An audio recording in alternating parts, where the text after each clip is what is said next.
Welcome to selection IQ the Hindu editorial vocabulary. ये daily आते हैं। सो ये 27 अक्टूबर 2020 के द हिंदू एडिटोरियल वोकेब है।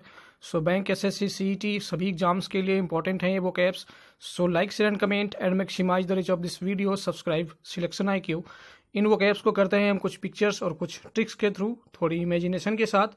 सो जल्द याद हो जाते हैं। सो हमारा आज का फर्स्ट वोकेब है डिसरप्ट, और ये एक वर्ब है और इसका हिंदी मीनिंग होता है बाधित या फिर गड़बड़ी करना। सिनोनिम्स होता है रेटल, एजिटेट, बॉलिक्स, कंफ्यूज और मडल। एंटोनिम्स होता है अपीज, शोध और काम। करप्ट पीपल के कारण हर काम डिसरप्ट होता है, मीन्स जहाँ करप्शन होता है, करप्ट लोग होते हैं, वहाँ पे हर काम बाधित होती है, सही ढंग से नहीं होता। सो सेकेंड नंबर पे है लैंग्विश, और ये एक वर्ब है और इसका हिंदी मीनिंग होता है दुर्बल, एक अप्रिय या अवांछित स्थिति। सिनोनिम्स होता है ड्विंडल, फेंट और एंटोनिम्स होता है build, develop. English language situation create कर देता है, मीन्स हर किसी का इंग्लिश लैंग्वेज सही नहीं होता या फिर थोड़ी बहुत सही होती है। सो कभी कभी वो अप्रिय स्थिति क्रिएट कर देती है English language. So English language situation create कर देती है, दुर्बल या अप्रिय स्थिति क्रिएट कर देती है। So English plus language is equal to language से याद किया जा सकता है। सो थर्ड नंबर पे है इन्वेजिव, और ये एक एडजेक्टिव है और इसका हिंदी मीनिंग होता है आक्रामक, बहुत जल्दी फैलने की प्रवृत्ति। सो सिनोनिम्स होता है नोजी, इंटरफेयरिंग और एंटोनिम्स होता है डिफेंसिव, इनऑफेंसिव, लोएबल। Invasion is equal to invasive से याद किया जा सकता है। सो इन्वेजन मीन्स होता है आक्रमण करना या फिर चढ़ाई करना, और इन्वेजिव मीन्स होता है आक्रामक। सो आक्रामक रूप से, इन्वेजिव रूप से इन्वेजन किया गया, आक्रमण की गई, चढ़ाई किया गया। जब भी एक देश दूसरे देश पे आक्रमण करता है, सो इन्वेजिव तरीके से करता है, आक्रामक रूप से करता है। सो फोर्थ नंबर पे है एम्बिग्यूअस, और ये एक नाउन है और इसका हिंदी मीनिंग होता है अस्पष्ट, मीन्स क्लियर रूप से नहीं, जानबूझकर घुमा हुआ या अनिश्चित अर्थ वाला। सिनोनिम्स होता है अर्केन, क्रिप्टिक और डेल्फिक। एंटोनिम्स होता है अब्ट्रूजिव, एसोट्रिक और रिकॉन्डाइट। इसे याद किया जा सकता है हाईली एम्बिशियस होने के कारण लाइफ की बाकी चीज़ें एम्बिग्यूअस हो जाती है, मीन्स जब एम्बिशियस होता है इंसान, महत्वाकांक्षी होता है, उसे लाइफ में बहुत कुछ चाहिए, तो लाइफ की बाकी सारी चीज़ें अस्पष्ट हो जाती है, उसे कुछ और नहीं दिखता, एम्बिग्यूअस हो जाती हैं, बस उसे अपनी महत्वाकांक्षा से संबंधित चीज़ें ही दिखती हैं। सो हाईली एम्बिशियस होने के कारण लाइफ की बाकी चीज़ें एम्बिग्यूअस हो जाती हैं। So ambitious is equal to ambiguous से याद किया जा सकता है, एम्बिग्यूअस मीन्स अस्पष्ट। सो फिफ्थ नंबर पे है फिशिंग, और ये एक नाउन है और इसका हिंदी मीनिंग होता है घोटाला। सिनोनिम्स होता है स्पूफिंग, एंटोनिम्स होता है डिबंकिंग और एक्सपोजिंग। फिशिंग करने के लिए फिशिंग करना पड़ता है, मीन्स मछली को पकड़ने के लिए मछली के साथ कुछ घोटाला करना होता है, उसे खाने के लिए कुछ देना होता है। सो फिशिंग मीन्स घोटाला, और फिशिंग FISHING, फिशिंग मीन्स मछली पकड़ना, और PHISHING, फिशिंग मीन्स घोटाला। सो 6 नंबर पे स्टीफल, और ये एक वर्ब है और इसका हिंदी मीनिंग होता है दबाना, रोकथाम या बाधा, एक गतिविधि या विचार के ऊपर रोक लगाना। सिनोनिम्स होता है कॉन्स्ट्रेंट, हिंडर, हैम्पर, एम्पीड और एंटोनिम्स होता है इनकरेज। ट्रिफल मीन्स होता है छोटी सी बात, इज इक्वल टू स्टीफल से याद किया जा सकता है, मीन्स छोटी सी बात को दबाना, स्टीफल करना आसान होता है। सो ट्रिफल इज इक्वल टू स्टीफल से याद किया जा सकता है। सो 7th नंबर पे है इफमेरल, और ये एक एडजेक्टिव है और इसका हिंदी मीनिंग होता है अस्थायी, अर्थ होता है इसका कम समय तक रहना, और सिनोनिम्स होता है टेम्पररी, शॉर्ट लिव्ड और ट्रांजिएंट।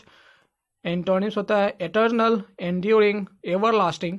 इसे याद किया जा सकता है moral is equal to ephemeral से, मोरल मीन्स नैतिकता या फिर मनोबल, सो या motivation. So moral is equal to ephemeral से याद किया जा सकता है, मीन्स हर किसी का जो मनोबल है वो अस्थायी होता है, एक जैसा हर समय नहीं रहता, इफ मेरल रहता है। So moral is equal to ephemeral से याद किया जा सकता है। सो 8th नंबर पे है अमेलियोरेट, और ये एक वर्ब है और इसका हिंदी मीनिंग होता है सुधारना, बेहतर करने के लिए। सो सिनोनिम्स होता है amend, better, improve, upgrade. Antonyms होता है worsen, reduce, diminish. Literate people ही एजुकेशन सिस्टम को अमेलियोरेट कर सकते हैं, मीन्स जो साक्षर लोग हैं, जो पढ़े लिखे लोग हैं, वही एजुकेशन सिस्टम को सुधार सकते हैं, अमेलियोरेट कर सकते हैं। सो लिटरेट इज इक्वल टू अमेलियोरेट से याद किया जा सकता है, साक्षर लोग ही अमेलियोरेट कर सकते हैं, एजुकेशन सिस्टम को सुधार सकते हैं। सो 9th नंबर पे है इनेप्ट, और ये एक एडजेक्टिव है और इसका हिंदी मीनिंग होता है अयोग्य, इनकॉम्पिटेंट, और सिनोनिम्स होता है अनस्किलफुल, अनस्किल्ड, और एंटोनिम्स होता है कॉम्पिटेंट, इनएक्टिव पीपल, इनेप्ट होते हैं मीन्स, इनएक्टिव मीन्स निष्क्रिय, जो लोग निष्क्रिय होते हैं, कोई काम नहीं करना चाहते, वो इनेप्ट होते हैं, अयोग्य होते हैं। So inactive is equal to inept से याद किया जा सकता है। सो 10th नंबर पे है क्रेडिबिलिटी, और ये एक नाउन है और इसका हिंदी मीनिंग होता है भोलापन या फिर विश्वसनीयता। गलिबिलिटी और सिनोनिम्स होती है इनोसेंस और एंटोनिम्स होता है वर्ल्डलीनेस। इसे याद किया जा सकता है नेताओं की क्रेडिबिलिटी नहीं होती, वे हर काम का क्रेडिट खुद लेना चाहते हैं, मीन्स जो भी काम अच्छा होता है उसका क्रेडिट वो खुद लेते हैं। सो नेताओं की क्रेडिबिलिटी, विश्वसनीयता कुछ भी नहीं होती, वो हर काम का क्रेडिट खुद ही लेना चाहते हैं जो भी अच्छे काम होते हैं। So credit is equal to credibility से याद किया जा सकता है विश्वसनीयता। सो करते हैं इन्हें एक बार रिपीट। सो आज का फर्स्ट वोकैब था डिसरप्ट, और ये एक वर्ब है और इसका हिंदी मीनिंग होता है बाधित। करप्ट पीपल के कारण हर काम डिसरप्ट होता है, मीन्स जहाँ पे करप्ट लोग होते हैं, करप्शन जहाँ पे होता है वहाँ पे कोई काम अच्छे से नहीं होता, डिसरप्ट होता है, बाधित होता है। सो सेकंड नंबर पे है language, English language situation create कर देता है। सो इंग्लिश लैंग्वेज एक दुर्बल स्थिति या फिर अप्रिय स्थिति, अवांछित स्थिति, लैंग्वेज स्थिति क्रिएट कर देता है। सो थर्ड नंबर पे इन्वेजिव, ये एक एडजेक्टिव है और इसका हिंदी मीनिंग होता है आक्रामक। Invasion is equal to invasive से याद किया जा सकता है, मीन्स चढ़ाई की गई, आक्रमण किया गया इन्वेजिव तरीके से, आक्रामक तरीके से। सो फोर्थ नंबर पे है एम्बिग्यूअस, और ये एक नाउन है और इसका हिंदी मीनिंग होता है अस्पष्ट। हाईली एम्बिशियस होने के कारण लाइफ की बाकी चीज़ें एम्बिग्यूअस हो जाती हैं, मीन्स बहुत ज़्यादा महत्वाकांक्षी होने के कारण केवल अपनी महत्वाकांक्षा की ही चीज़ें दिखती हैं, बाकी चीज़ें एम्बिग्यूअस हो जाती हैं, अस्पष्ट हो जाती हैं, कुछ दिखता नहीं है। सो फिफ्थ नंबर पे है फिशिंग, और ये एक नाउन है और इसका हिंदी मीनिंग होता है घोटाला। फिशिंग करने के लिए फिशिंग करना होता है, मीन्स मछली के साथ घोटाला करना होता है, मछली को कुछ खाने के लिए दिया जाता है तभी मछली पकड़ में आती है। सो 6 नंबर पे स्टीफल, और ये एक वर्ब है और इसका हिंदी मीनिंग होता है दबाना। ट्रिफल इज इक्वल टू स्टीफल से याद किया जा सकता है। ट्रिफल मीन्स छोटी सी बात, सो जो छोटी बात होती है उसे स्टीफल करना, दबाना काफ़ी आसान होता है। सो 7th नंबर पे ephemeral, moral is equal to ephemeral से याद किया जा सकता है। मोरल मीन्स नैतिकता या फिर मनोबल। सो हर किसी का मोरल एक जैसा नहीं होता हर टाइम, इफ मेरल होता है अस्थायी होता है, मनोबल आता जाता रहता है। सो 8th नंबर पे है अमेलियोरेट, और ये एक वर्ब है और इसका हिंदी मीनिंग होता है सुधारना, बेहतर करने के लिए। सो लिटरेट पीपल ही एजुकेशन सिस्टम को अमेलियोरेट कर सकते हैं, मीन्स जो पढ़े हुए लोग हैं वही एजुकेशन सिस्टम को सुधार सकते हैं, अमेलियोरेट कर सकते हैं। सो 9th नंबर पे है इनेप्ट, और ये एक एडजेक्टिव है और इसका हिंदी मीनिंग होता है अयोग्य। इनएक्टिव पीपल एंड इनेप्ट होते हैं, मीन्स जो निष्क्रिय लोग होते हैं वो अयोग्य होते हैं, किसी भी काम को करने में सक्षम नहीं होते। सो 10th नंबर पे है क्रेडिबिलिटी, और इसका हिंदी मीनिंग होता है भोलापन, विश्वसनीयता।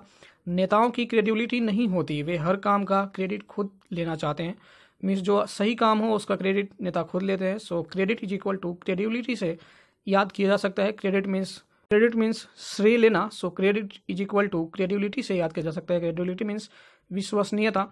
सो ये 10 द हिंदू वोकैब थे 27 अक्टूबर द हिंदू एडिटोरियल से, और चैनल पे आपको मिलेंगे वीकली करंट अफेयर्स जो कि होते हैं डिटेल एनालिसिस के साथ, और उसके साथ एग्जाम में आने वाले क्वेश्चंस भी होते हैं जो कि 20 मिनट में आप लगभग 100 इंपॉर्टेंट क्वेश्चंस का रिवीजन कर सकते हैं, और साथ में करंट अफेयर्स भी वीकली सो इंपॉर्टेंट होते हैं सभी एग्जाम्स के लिए, bank, SSC, railway, state, PCS, CPO और पुलिस के सभी एग्जाम्स के लिए। सो वीडियो अगर अच्छी लगी हो, वीडियो को लाइक कीजिए, चैनल को सब्सक्राइब कीजिए। Please support selection IQ for quality education. Like, share and subscribe. Thank you for watching the video.